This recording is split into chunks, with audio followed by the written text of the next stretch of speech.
if I hit this thing in the center, yeah, somewhere around the center, maybe I'll use it to get a real good center. If I was going to use this and get it in the center, okay? What's going to happen is the center is going to go down and the ends are up, and trying to get those ends down, going across, is going to be difficult. You're always going to have like a little bit on the ends, no matter what. It's going to happen. You can you see that, Pete? Mm-hmm. Huh? Can you see the ends up Yep. like that?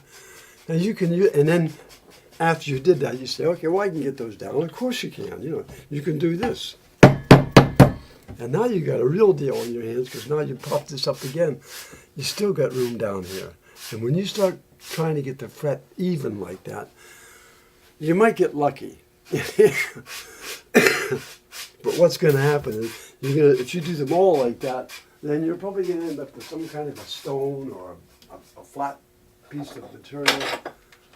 Back in when we were doing with Danny Armstrong, we had those, what do you call those, carbureted stones, you know what I'm talking about? The two-sided sharpening stones. That's what we used to use then to level the frets.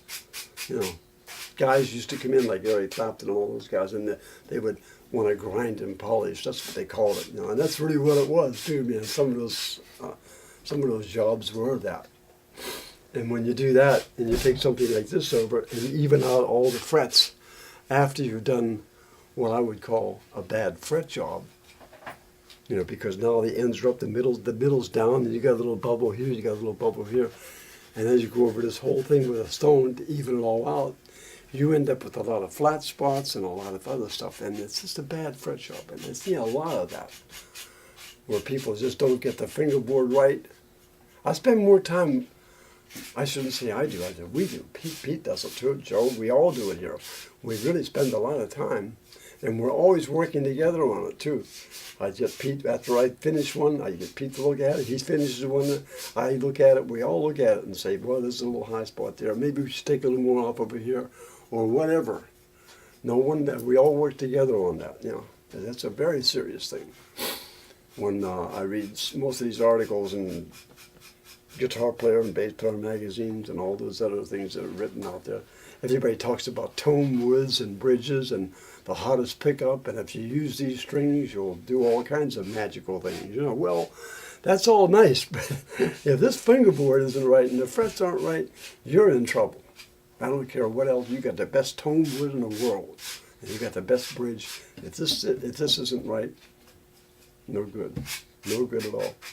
When people ask me what's the most important thing, I say everything. Everything is important, but the most important thing, if I was going to say number one on the list, it would be in here. You know, that's for sure.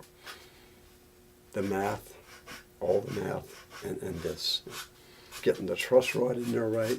Getting the fingerboard right, you know, that's a real deal. When you take this thing over it, I use this for final, just if it's like one little fret here or there, I get maybe a little bit of a buzz or something like that. But I would never do this to clean up a fret job. No, a bad fret job is a bad fret job. Take them out and do them right, you know. Let me take that out. I'm gonna cut it so I can get a hold of it here. We already showed you how to do that.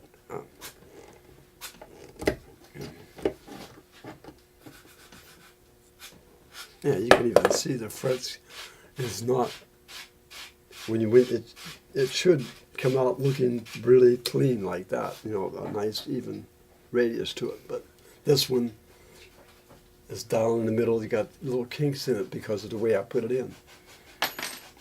The other thing about that I didn't mention on the other video was when you make that first hit,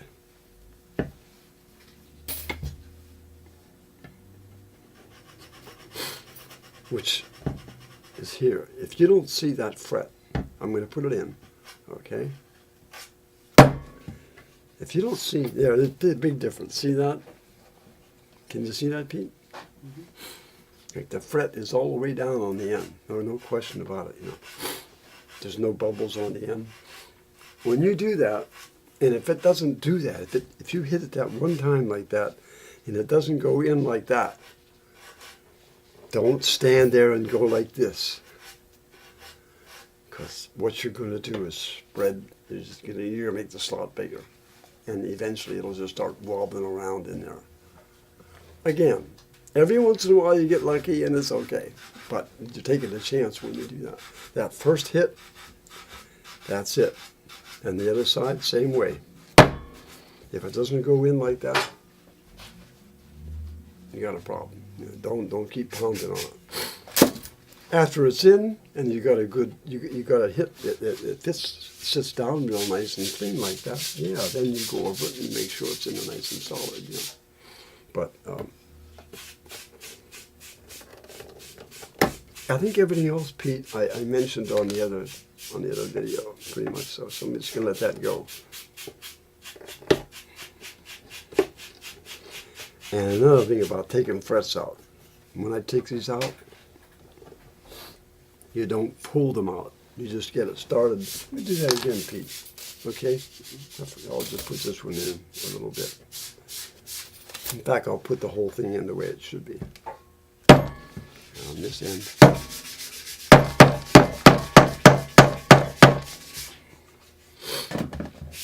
And let's assume that we're all finished and we're going to clean up the frets. We're going to take, or we got a bad fret, it didn't sit right. I'm going to cut it. And then you want to grip it with it, like here at the very end, and just pinch it like that so you pop it up. And then you walk it across, like that. And by squeezing these cutters together, it'll just fall out. And that way you save the fingerboard a little bit of agony.